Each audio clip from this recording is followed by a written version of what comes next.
Salam and welcome everyone. Thanks for tuning in. This is Quran Conversations, the podcast for anyone who wants to unlock the meaning and healing power of the Quran. I'm your host, Dalia Mogahed, an author, a researcher, and most importantly, a student of the Quran. I'll be in conversation, as always, with my dear teacher, Imam Muhammad Majid. He is a scholar of the Quran and a longtime family counselor and congregational leader. In today's episode, we explore some very heavy verses of Surah Yusuf, discussing the dangers of mob mentality and the importance and courage of the one dissenting voice. For more spiritual insights, follow me on Instagram at Dalia Mogahed. Without further ado, let's dive into the episode. Assalamu alaikum, Imam Majid. It's always so good to be in conversation with you about the Quran. Alaikum assalam wa rahmatullah, Sister Dalia. It's wonderful to come back to Surah Yes, Yusuf. absolutely. I've been reflecting on, between our conversations, I've been reflecting on previous conversations and sometimes I want to go back and rediscuss an ayah we've already gone through just because I have another thought, but we won't do that now. We are going to start today with the ayah number 9. What we did the last time is we started to discuss the brothers of Yusuf and their jealousy of him. And now it's just being, here it's escalating in this next part. So, Bismillah, Imam Majid, if you could start with the reading, Yes. please. I will start, but inshallah, you need to connect this verse to the verse before it. Inshallah. Okay, perfect. Yes. أعوذ بالله من الشيطان الرجيم إذ قالوا ليوسف وأخوه أحب إلى أبينا منا ونحن عصبة إن أبانا لفي ضلال مبين اقتلوا يوسف واطرحوه أرضا يخل لكم وجه أبيكم وتكونوا من بعده قوما صالحين. So this is an ayah I've always wondered about. I'm going to read both of these. Read both of the translations of these two ayahs. The brothers said to each other, "Although we are many, Yusuf and his brother are dearer to our father than we are. Our father is clearly in the wrong. Kill Yusuf or banish him to another land, and your father's attention will be free to turn to you. After that, you can be righteous."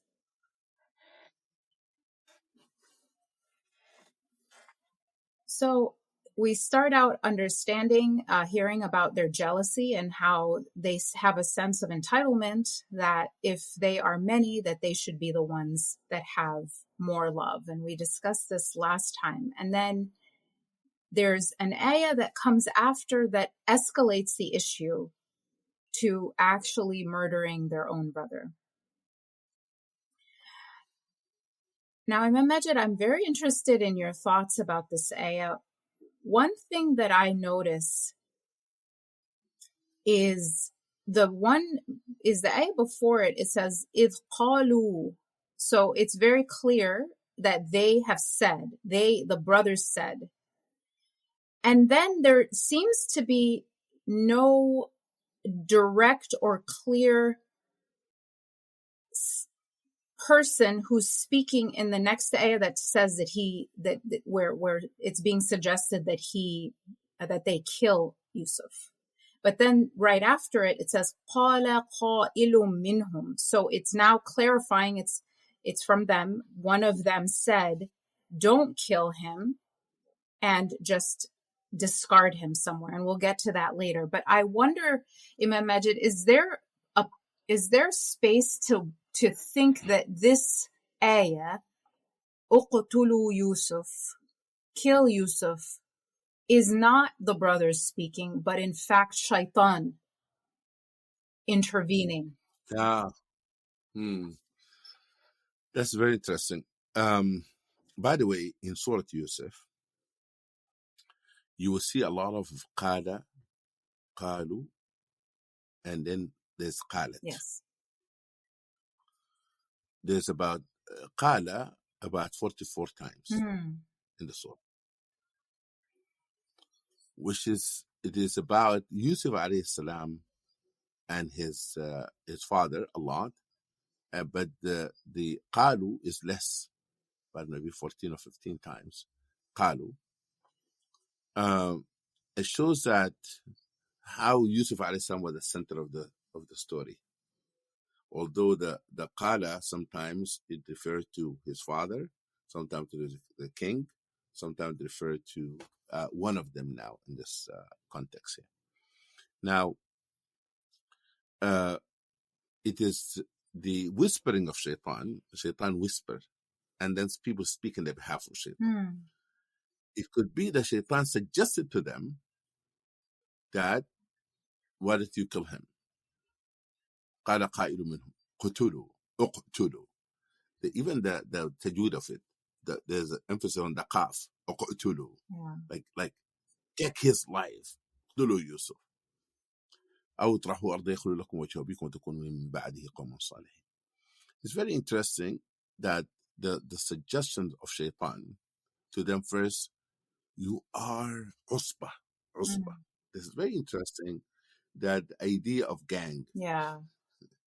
Because we are usba, we are 10 of us, that we can do it together. And how people sometimes become so much into I have your back, you have my back, but in the wrong thing. When I speak to young people, for example, I said, why did you, like I used to go to this juvenile prisons, and I spoke to young people, how you end up here? They said, they told me they're going to have my back, and they don't. Therefore, sometimes people have the gang mentality, and a group of people getting together and says, let us do it, and so forth, but they're doing the wrong thing. For they use the word usba, say that we, even from usba, from asab, also asab like a nerves, like connecting, like, or asabiyya, we are the asab, and asabiyya too. Asab, asabiyya, all of it together, like we're going to stick together. ونحن عصبة. Therefore, they invoke their number, and they're connecting, and they are plotting together. That's why you see it in the Quran later said أجمعوا. They made a consensus. They like as if they made a pledge together to do the wrong thing. And that's the problem sometimes of people who advocate for wrongdoing toward others. Sometimes they get a support system in doing wrong. بعضهم أولياء بعض. You can be a protector of one another, being there for each other, but for the wrong things. الذين كفروا بعضهم أولياء بعض. Allah said, talking to the Muslims in Mecca, telling them that your enemy that are connected, are helping one another. إلا تفعلوه. If you don't do the same, if you're not united, then you're going to lose. For this unity, for a wrong purpose. That's incredibly important. And I've often thought about the vision of unity in the Quran. So there's usba and there's ummah, there's the other side. The vision of unity in the Quran is Allah tells us to all hold the same rope. See, it's very interesting. All hold the rope of Allah. So we're all holding one rope, and that rope is the rope of truth and principle. That's very different than we're holding each other's hands, where there's no principle except just supporting each other no matter what. And when you notice, like in popular culture, the symbol of unity is always people holding each other's hands like this. And it's actually a very dangerous way to think of unity. Because it's my tribe, right or wrong. It's my group, right or wrong. And this group think can cause people to commit genocide, literally. Right? Absolutely. That kind of unity. And this is what is being illustrated here. Because it doesn't seem like all of them agree on one thing, but they're all going, even the dissenting voice who's sort of speaking up, it's, he seems to take them away from at least the idea of murder, but they're still in this sense of groupthink, we against the world, the idea of asabiyya, usness. It's us, and anyone outside of that doesn't get the same rights. Mhm. But the idea of unity, of holding to one principle, it means we're united around a truth, a principle. That means other people outside this group have rights and are safe Yeah. from us. It's a completely different Yeah. vision of unity. Absolutely. And one of the things that I was contemplating this verse last night, and I was thinking about the idea of majority versus minority too. Mm. Sometimes people see the success of minorities, and the majority have jealous Yes. against the minority, because Yusuf and his son, his brother, Binyamin, are minority among those 12 brothers, because they are not from the same mother, you know, and therefore they created this group that they are full brothers, those are 10, versus their half brothers, and then they have this mentality that maybe they're being preferred, maybe they have jealousy against them, and therefore they made them the target. Yeah.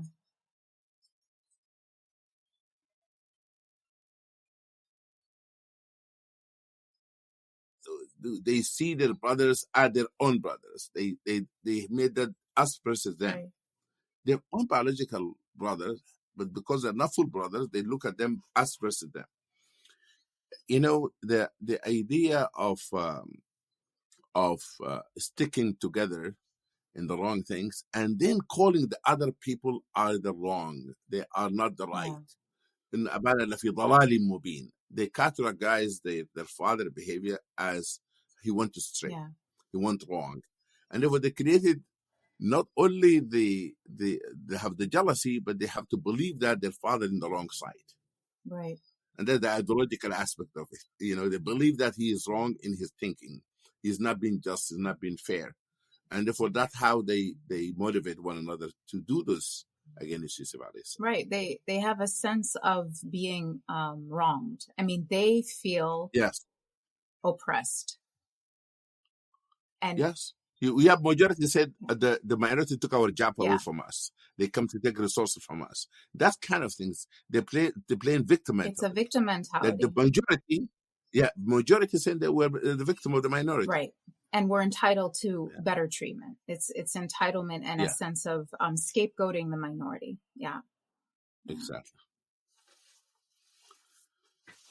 إن أبانا لفي ضلال مبين. It's very interesting. They attribute dalal to their father. Some scholars say this dalal here. They are not saying that our father does not believe in God. They're not talking about theological Yeah. dalal. They're talking about the injustice, not being fair, and so forth. They're justifying their action by saying our father is wrong. And instead of talking to their father, they want to get rid of Yusuf. Yeah. Right. Yeah. So the next part where they actually, suggest, or someone suggests اقتلوا يوسف أو اطرحوه أرضا, kill Yusuf or discard him in the land. They believe يخلو لكم وجه أبيكم, that their father's attention will then be for only them if they get rid of Yusuf. And then this part is very important. وَتَكُونُ مِنْ بَعْدِهِ قَوْمًا صَالِحِينَ. The reason it tipped me off to maybe this is actually the words of Shaitan, either directly or through someone, is because it's the logic of Shaitan. Yeah. He says, here's the benefit of the sin. This wonderful thing will happen for you, which won't. It's always a lie. And then he addresses your sense of guilt or your sense of morality and it says, after that you can be great. And it's like Shaitan's promises you Tawba, or promise, it talks about the ease of Tawba before the sin. It's just going to be the easiest thing to make Tawba after that, and everything will be fine. But after the sin, what he pushes, his ideology is, after the sin, his rhetoric is, you have no chance of Tawba. So he makes Tawba the easiest thing in the world before, and then after it's actually done, he says it's impossible. You're done for. Just forget about it. Mm-hmm. It's just it's so emblematic of his logic. And before that, Yaqub alayhi salam told Yusuf, reference shaitan in terms of how his brothers were a threat to him. Yes. Very interesting you saying that, mashallah. In the Holy Quran, Allah subhanahu wa ta'ala, he said, لا تتبع خطوات الشيطان. Don't follow the steps of shaitan. Because shaitan does not take people immediately to major sins, gradually. And then he create a framework and rationale for the sin. Do this, you become happy. Do this and that, everything will be good. زين لهم الشيطان وأعمالهم. Shaitan make your, whatever you plan and so forth attractive, logical, sound good, all kind of thing. زينا. Yeah. The word amazing, the Quran uses the word زين لهم الشيطان وأعمالهم. For the beautified and make it look good and make it look, appealing. The thing that really, caught my eyes and my ears in these verses is that the jealousy becomes so intense that you want to remove somebody from life. Yeah. You want to eliminate somebody. And that, by the way, again, I have seen how minorities, even in Africa and America and so forth, when there's a tense in the nation, they look to minority who have succeeded. They go and burn their shop. They drive them away from. The jealousy can do so many things to people. For the fact that they thought about killing him, it shows how much jealousy have taken their over their hearts and their mind. This envy and jealousy, and therefore the and this is their brother. The worst things happen in domestic violence is that the people whom you trust and you live with, and they have to treat you well, they turn against you physically, emotionally, and mentally, manipulate you and physically hurt you. And so that's what the worst about domestic violence. Hurt in general is wrong, and violating people, whether physically or emotional, psychologically, is wrong. But when it happens in household, what happened within a family, is the most horrible things, because there's a level of trust, and the people are supposed to have a sense of tranquility and sakina in the home they live in, and you trust your sibling, you trust your spouse, you trust your children, and you expect something positive in that relationship. For me is that they really violated all of those principles of, first of all, is your brother. Second, you made a promise your father going to take care of him. You've been entrusted with him. He's younger than you. And all of this. And then you think about taking his life. When people talk about crime in contemporary time, and you see how people go really in a way that they lose their humanity. Yeah. Because of jealous, because of envy, because of power, because of greed. Here Allah subhanahu wa ta'ala telling us that they thought they entertained us. That's what I like what you just said. It has to come from shaitan. So powerful, influence over them, to the extent that they forgot all of this relationship and they thought about killing him. That was his Qutulu Yusuf. Really? That can come to your mind to kill your own brother? Yeah. Because that's one of the first things. The interesting things, the whole idea of removing him so that they can have their father for themselves. Yeah. Yeah. And they will not have the father for themselves. They won't. Because it's the wrong calculation. They want. The promise of shaitan is always false. He lies. He will always promise that this wonderful thing will happen if you do this, and it never happens. It's always the opposite. I also want to just point out one thing that I think is misunderstood by many people, which is this. The plotting of shaitan is not outside of Allah's plan. You see, this is incredibly important. Yusuf alayhi salam had this vision of 11 planets and the sun and the moon prostrating to him. We know what that vision means at the end is that he rises up. He's a very high authority in Egypt, and his brothers come, and his parents and his brothers and his father come. Now, this would not have happened.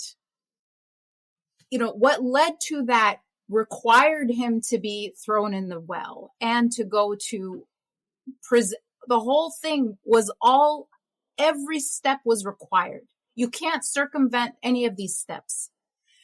So shaitan thinks his plotting is not outside of the I think this is something that we sometimes don't. He is under Allah's power too. He is not in competition with Allah's plan at all. Allah's power encompasses all things. So when he's saying do this, and he's actually unknowingly helping progress the plan that was always meant to be for Yusuf to get the most beautiful ending. Yeah. Resistance of shaitan make you more resilient. Therefore, shaitan help the Allah subhanahu wa ta'ala says in the Quran that the shaitan doesn't have the power over the righteous people. You know? But the righteous people being tested by shaitan. Ibn al-Qayyim rahimahullah, he said, I learned 1,000 trick of shaitan on me. عرفت الشيطان ألف التفاتة. Before that, he become a better human being. He come this way, come this way. But there's something very interesting in this ayah. The two things I want to also point out. The word wajh.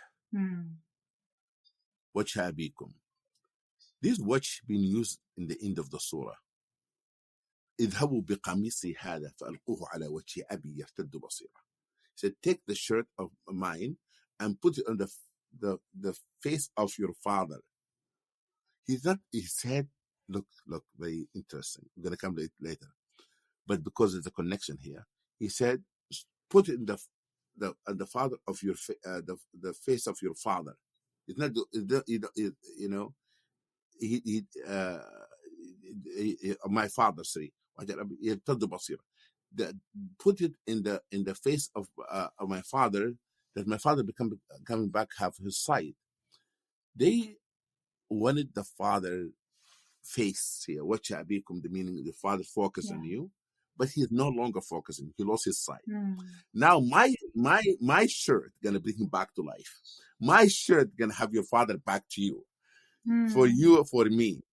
Therefore, the father turning away and become blind, but they use the word which being used here, and later he says, take this shirt of mine and put it on my father, and my father will come back to be able to see. For me, they misunderstood how they can get their father attention. You know, sometimes, as we said before, that children start breaking things and doing things and to get the attention of their parents. When they're small children, you give them excuse. But when they're adult, there's no excuse. There's a way you can talk to your parents. Say, can I talk to you? Can I have? You don't do something like this by taking someone's life and you think their parents are going to be happy. This is only from shaitan. The other thing is that وَتَكُونُ مِنْ بَعْدِهِ قَوْمًا صَالِحِينَ, which is they say now we are not qawm salihin, we are not good people at this moment. This admission. Their admission that this is the wrong thing to do. But we're going to do it anyway. There's sometimes shaitan says it's the wrong thing, but follow your desire. You can make Tawba later, but that itself, by the way, is the indication there's still good in them. There's a good in those people, because they didn't say this is the righteous things to do. They say this is the wrong thing to do, but who can make Tawbah after that, who can بعد قوم صالحين. That perhaps that's why Yusuf alayhi salam later have an excuse for them. He said, عندما نزغ الشيطان بيني وبين إخوتي, when the shaitan came between me and my brothers, because he knew that it cannot possible that they have really thought that bad about me to the extent they want to kill me and they throw me to the well. Therefore, he invited them back. He says, you're good people. There's good in you. With all the things you have done to me, I think they're still a good individual because of what they just said here. وَتَكُونُ مِنْ بَعْدِهِ قَوْمًا صَالِحِينَ. As you said eloquently, Shaitan knows your weaknesses and knows even your spiritual framework. How do you operate? He said, do it and make Tawbah later. Because we don't know we're going to have, if we do something wrong and we commit major sins with the intention that I'm going to make Tawbah later, that day might never come. That is itself an assumption. Shaitan create that assumption that they're going to live forever. Right. Thank God Allah subhanahu wa ta'ala made them to see the Tawbah, but some people don't see it. Some people don't see it. But I think it's very important to note that there must be a seed of good in them, that they're still living in an ethical framework. They still have a prophet as a father. And so they want eventually to be qawman salihin. So there is an internal struggle happening. It's not like they're so far gone that they don't even see right from wrong anymore. So this is a very important point. I just also want to point out that this surah addresses the range, the spectrum of the human condition. You have the sabrun jameel, you have the ihsan of the prophets, and then you have the, succumbing to the temptation of shaitan in the brothers, where shaitan is mentioned. But with Imra'at al-Aziz, shaitan is not actually mentioned. It's instead when nafs, it's an nafs al-ammara bisu.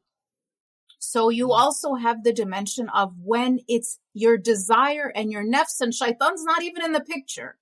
He's not mentioned in the picture. It's just you and what you're feeling inside, and how she discusses it in terms of, the nafs is a powerful force toward evil too. Absolutely.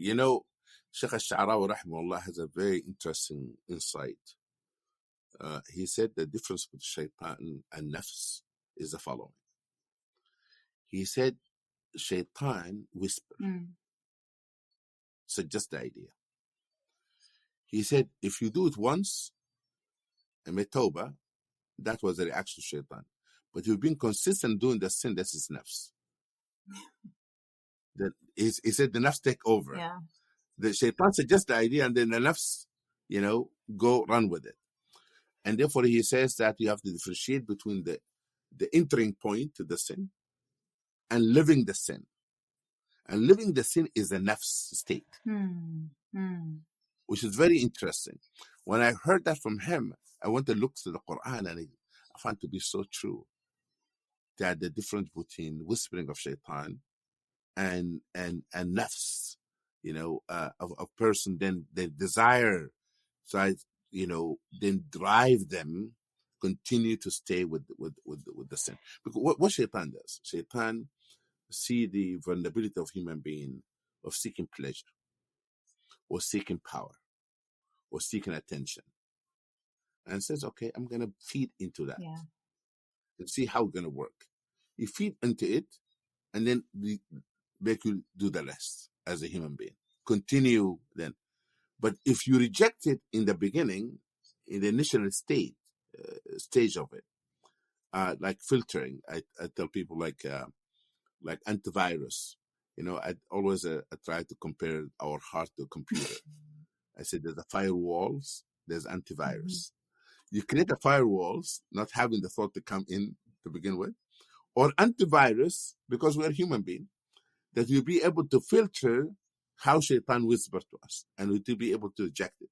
But when we've been infected by the virus, then we have to sometimes to reset, to clean the system, from that. It takes a longer time, but it's still the struggle that we go through in doing so. Allah appreciate that.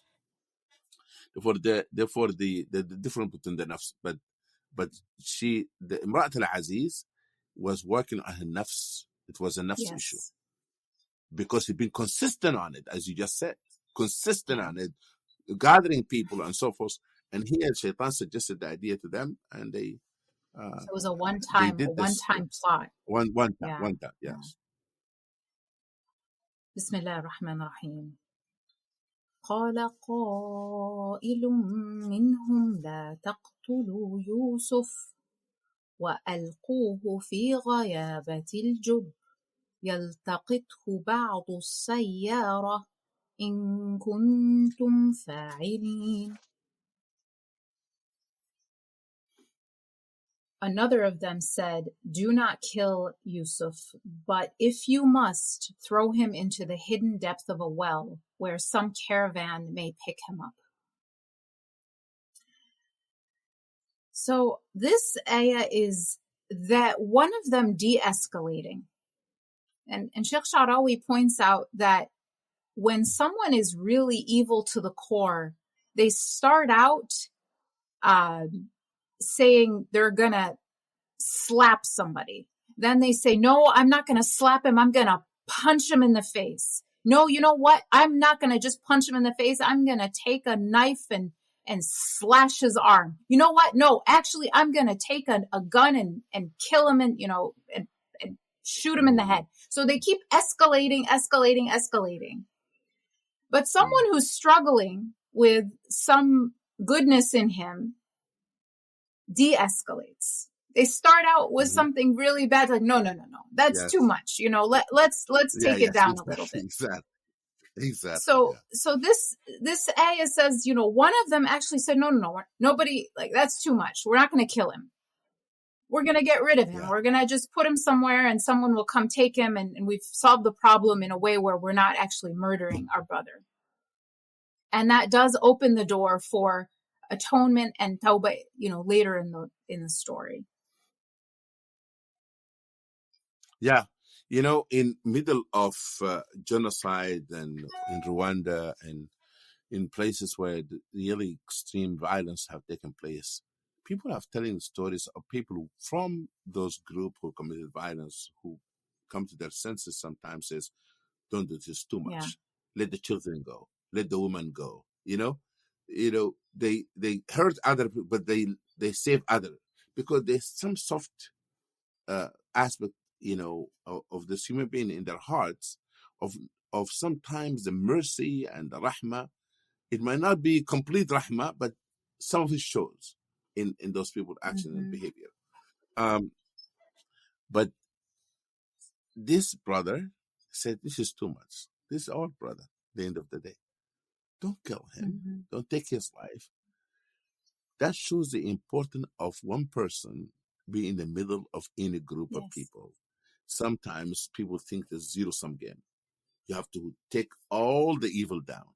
No. If one person sitting in a gathering has a level-headed and says, "This is not correct. You cannot do this. This is not a wise thing to do." That presence of that person at the table is very important. For one of those 10 people, 10 brothers, saved Yusuf alayhi salam life. Yes. If it wasn't of him, if he went along with them, then they would have killed him. But that person broke the unity of wrong of taking his life. They still have done something. Said, "Okay, I'm with you in the general idea that we need to remove him, but not this way." It still cost Yusuf. And that what made Yusuf alayhi salam become in charge of the land. Yusuf alayhi salam, his dream would not have been fulfilled if the life was taken. It was the end of the story. But because of that, because of him suggesting that throw him into the well, and the people take him out of the well, and they sold him to Egypt, and in Egypt becoming charged. As you said, you're part of the plan. Even this, what he just said, is that Allah subhanahu wa ta'ala Yusuf, that his brother said, no, we're going to have him not to be with us, but we don't like him to be killed. Right. And that led to the prosperity and the family reunion, everything because of that statement. It's a very, very important point. The importance of that one voice in the room.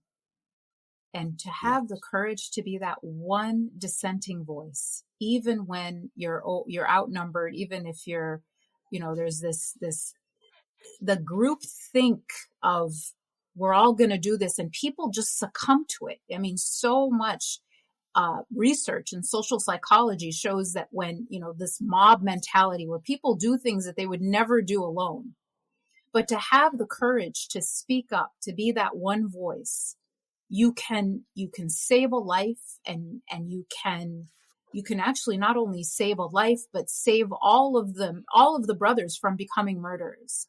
He saved so many souls in that moment of courage.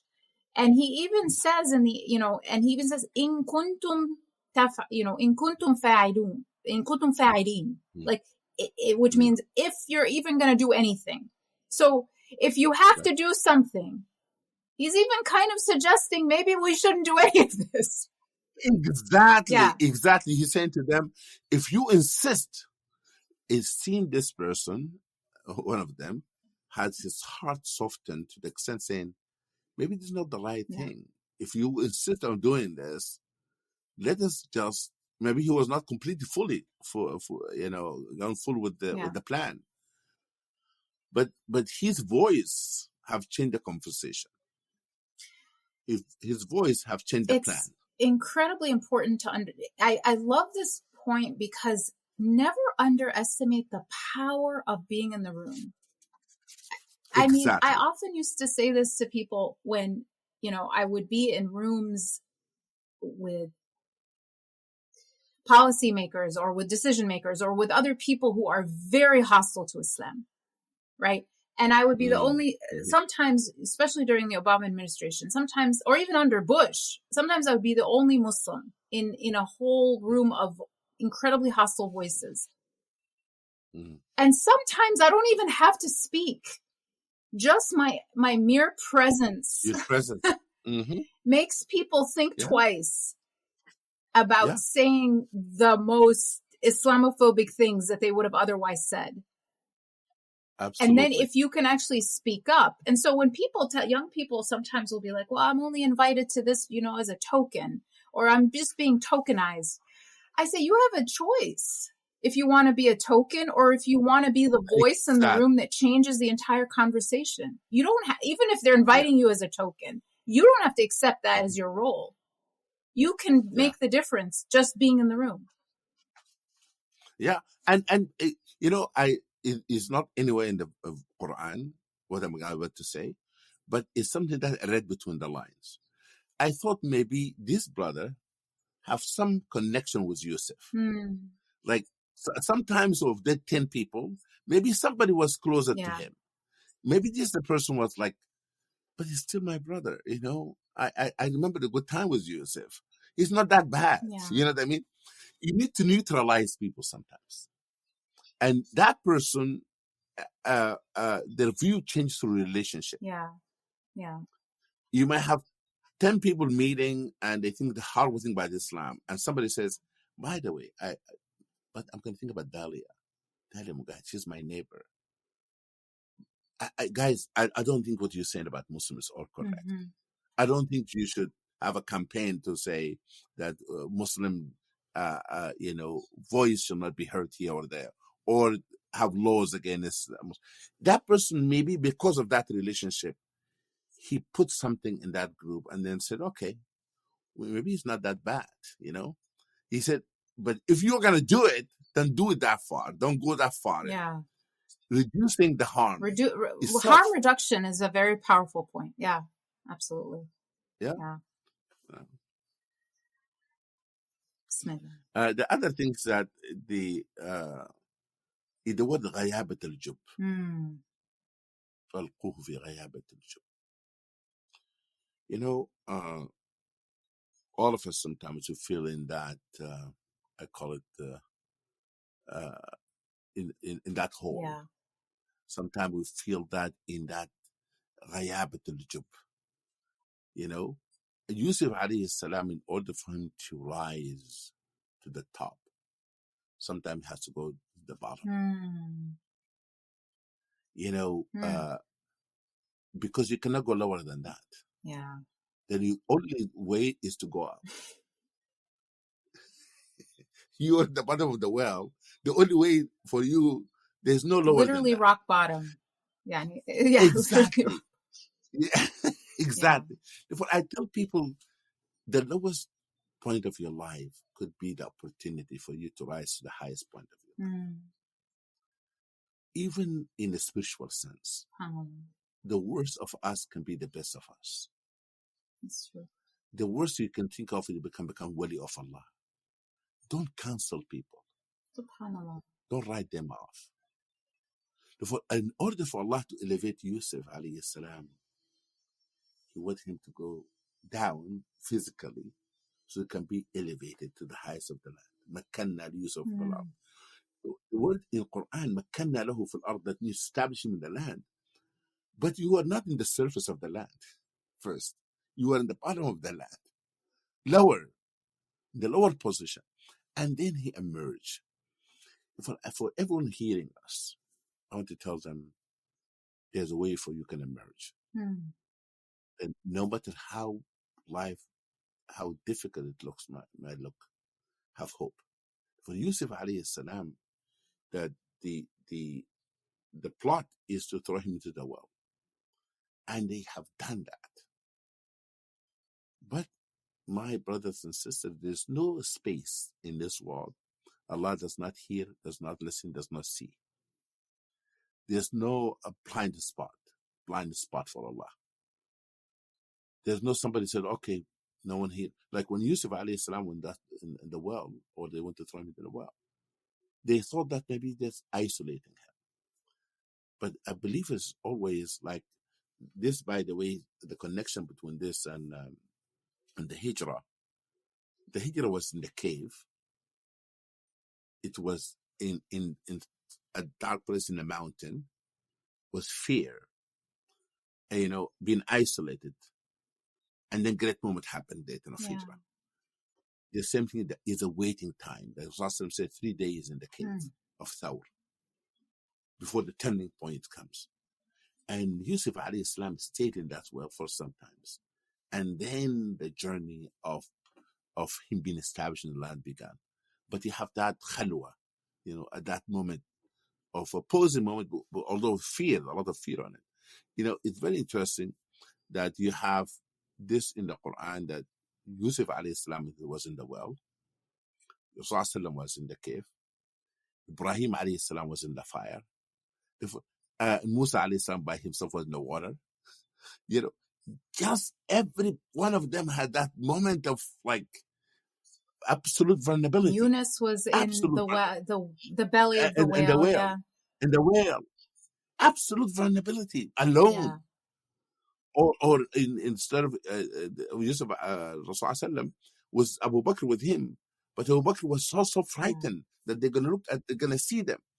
But it is a very interesting that moment of vulnerability can be the moment of possibility. SubhanAllah. What a beautiful, beautiful reflection about the importance of that time at the bottom, in the darkness, by yourself.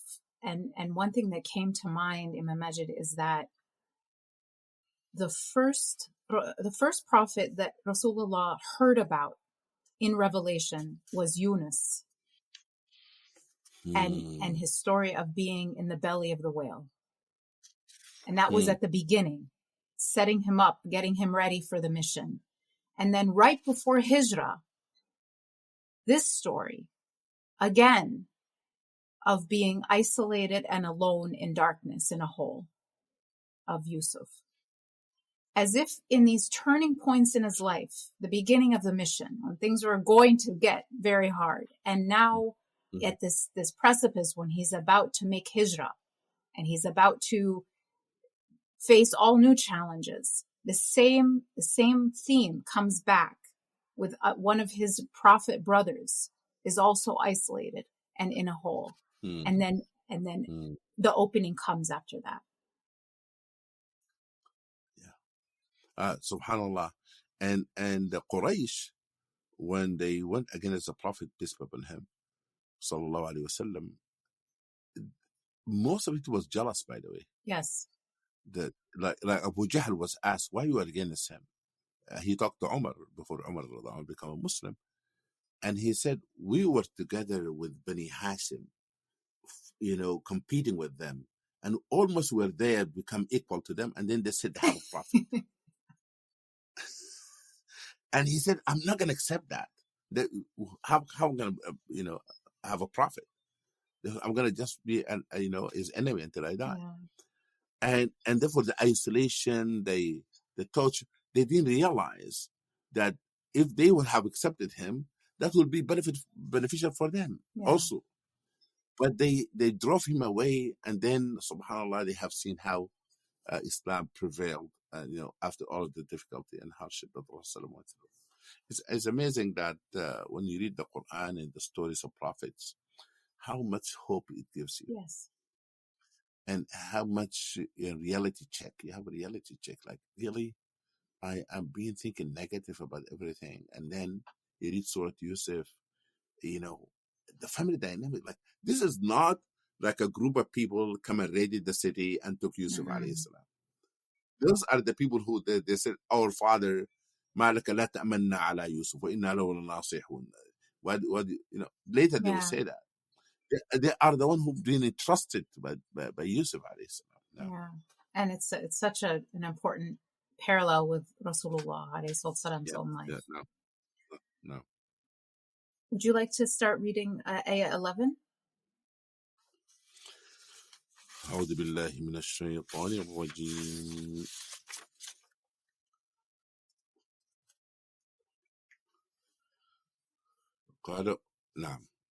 قالوا يا أبانا ما لك لا تأمنا على يوسف وإنا له لناصحون. They said to their father, why do you not trust us with Yusuf? We only wish him well.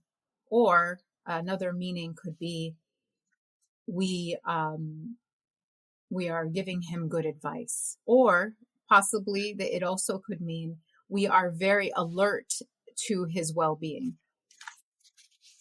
Yeah. It's very interesting. In Tajweed, this is the only place in the Quran there's something called Ishmam. There's nowhere else in the Quran. But yeah, فقالوا لا تأمنا على يوسف. The feeling here, they are themselves hesitant. They were not sure that they should be trusted. قالوا ما لك لا تأمنا على يوسف. يعني it shows their doubt of themselves too. Yeah. As they said that. And they know why the father is not trusting them with Yusuf.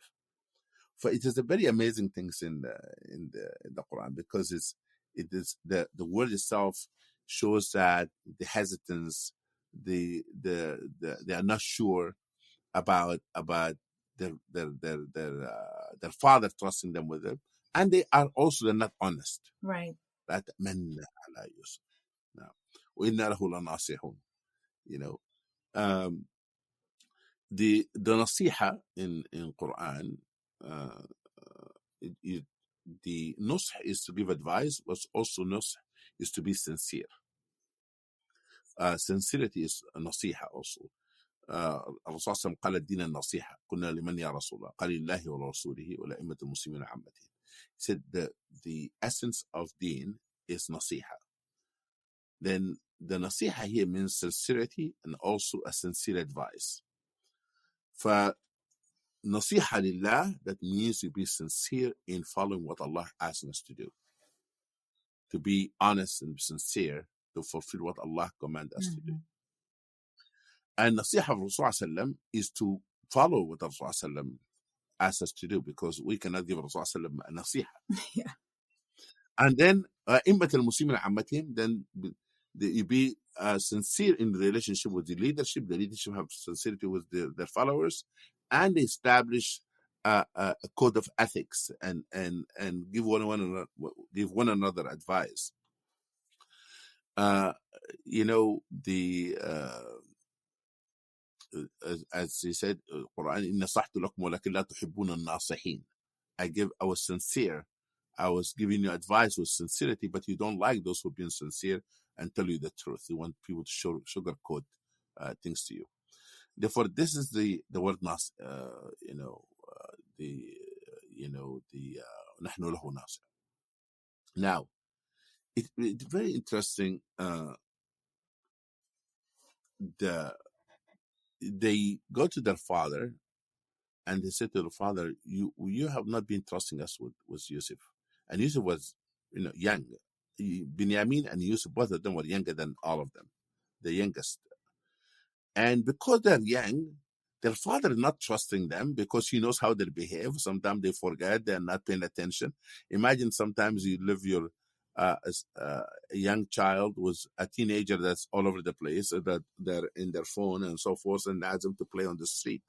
Said, if I'm going to have them to, if you're going to have your brother with you, don't look to your phone, because a car might come. So I want you to pay attention. No, I pay attention. And therefore they go and they didn't pay attention. And something happened to their brother. Therefore, he knows the level of their commitment, and he knows also their jealousy toward Yusuf alayhi salam. Yeah. This ayah, of course, suggests that this is not a new conversation. They're saying, this is a conversation they've had before. Why aren't you trusting us? And this, I was learning about Ishmam from my teacher, and the way it was described is that you're actually forming your mouth in a way that is not coming, in a different way than the sound coming out. Like ta'manna, but like it doesn't come out that way. It's like you're literally forming your mouth in a way different than what is coming out, showing that there's a dishonesty, there's a duplicity.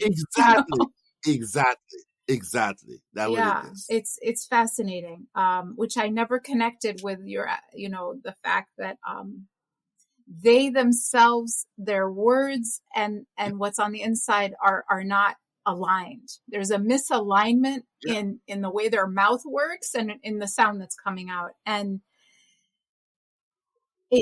like imagine they said this statement, and they're winking their eyes on one another. Like we're gonna fool him to trust us with Yusuf. Like لا تأمنا على يوسف. Like we're not trusting us with Yusuf. وإنا له لناصحون. And again, the self-victimization, you're wronging us. This is, we're being misunderstood. We're being misjudged and so forth. لا تأمنا. This remind me, this is something very interesting. People who discriminate against others, have discriminations and have prejudice. When they've been caught, they say, "Why are you doing this?" Yeah, they say, it's always self-victimizing. You try to justify it, but sometimes also they try to say, "I'm not prejudiced. I'm not racist. My driver is Muslim." My driver is a black guy. Hispanic. Hispanic. Those kind of things. Therefore, they're saying that we are sincere. Really, I know you are not. I have seen your behavior toward him. Don't try to pretend that you really care about him and so forth. And then they suggested why they want him to trust them with him. Yeah. Bismillah ar-Rahman ar-Rahim. أرسله معنا غدا يرتع ويلعب وإنا له لناصحون.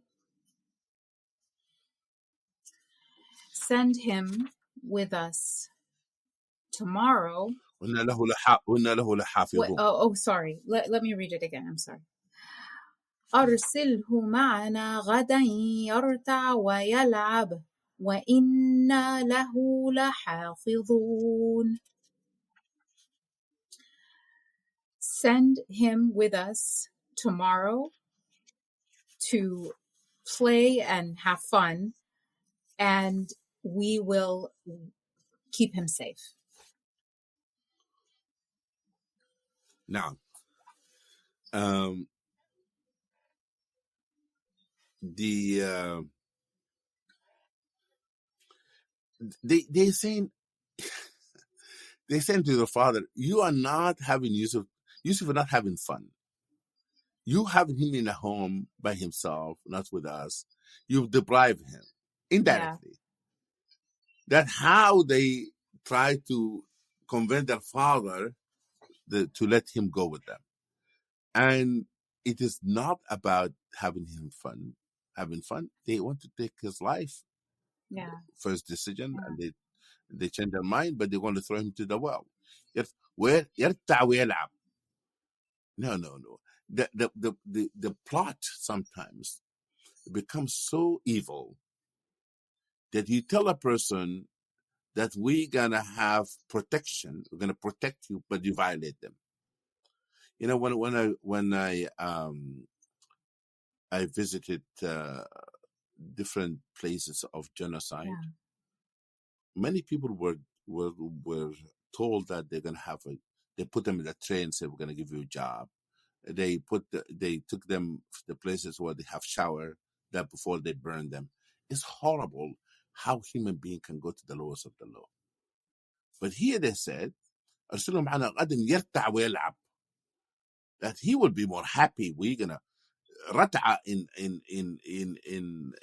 Arabic, that means just to go free, as if he was confined. He's been used to when you free the animals and they go all of, that the same roots. The يرتع ويلعب, and rata'a in Arabic also means that there's abundance, there's joy. You have being free and have joy and so forth. And يلعب, of course, to play. وإن له لحافظ. They said that because they're saying that we're not going to give him some work, because they go and they're shepherd. They take care of they go and work and bring the sheep back home and those kind of things. They said we are not going to distract. We want him to play. We're taking him to play and have good time. And then they said, وَإِنَّ لَهُ لَحَافِظٌ. You see, they made two promises. وَإِنَّ لَهُ لَنَاصِحُونَ. We're going to be sincere in protecting him. And then إِنَّ لَهُ لَحَافِظٌ. Like they made double commitment. And they describe themselves in a way that is not accurate. They're not nasihun, they're not hafidun. No. Misrepresentation of themselves, and that's why I tell people when they make a commitment in the contract, I said, don't misrepresent yourself in the contract. Don't write the contract with the intention to break it. Right. There's some people write the contract like, oh, it is my fellow Muslim, I'm going to do business with him. But if I don't do well, he's going to forgive me. Before they do it with the intention not to have a good job in whatever they decide to do. I said, this is wrong to begin with. Don't make that intention enter something with the intention to break. Yeah, it's ironic because the way you describe the meaning of yarta, he's free and he's running and he's liberated and there's abundance. It was exactly the opposite. He was confined in a well. And, yes. It's as if they, to take every intention and every, they've taken the truth and went exactly in the opposite. They've reversed the truth on every word. Every word is the opposite of its actual meaning. Yes. Its actual truth. And by the Absolutely. Some ulama have good insight in this too. Verses, they say the word nasihun, that means we're going to protect him from ourselves. We're not going to do anything wrong to him. We're going to protect him from any external threat. Yeah. That's what they said. But they have violated both, because later they said, akalahu dhib. Right. The wolf have eaten it. That means you're not hafidun. And you are the one who threw him into the well. You are not nasihun. Therefore, they know that the father have two worries. One, themselves do something wrong to him, beating him, hurting him physically, bothering him, or they would neglect their obligation of watching over him and something happened to him. Therefore, they said, nasihun, which means we will be sincere with him in protecting him from ourselves. We'll not do anything wrong to him. We'll be, loving brothers. And hafidun will make sure no harm will happen to him. So that to convince their father that he will be okay with them. Right. And I think we exceeded the time. I don't know how long we're going to go, but the coming verses will be an interesting segment when the father speaks. Absolutely. So. I look forward to that very much. Thank you so much, Imam Majid. Thank you so much. If you're hearing this message, it means you heard the whole episode, so thank you. We hope you enjoyed this conversation, and if you did, please leave us a review on Apple Podcast and Spotify. And also share this episode with others who may be interested in unlocking the meaning of the Quran. We love hearing from our listeners, so please leave us a comment at Quran Conversations IG page. We read every single one. Finally, we hope this podcast encourages you on your own reflective journey with the Quran. This week's reflection prompt is, when have you been in a group and wanted to speak up, but were either scared, or when have you spoken up and what was the result? And how can Surat Yusuf inspire us to speak up even when we're afraid, when in a group something doesn't feel right? Until next time, salam.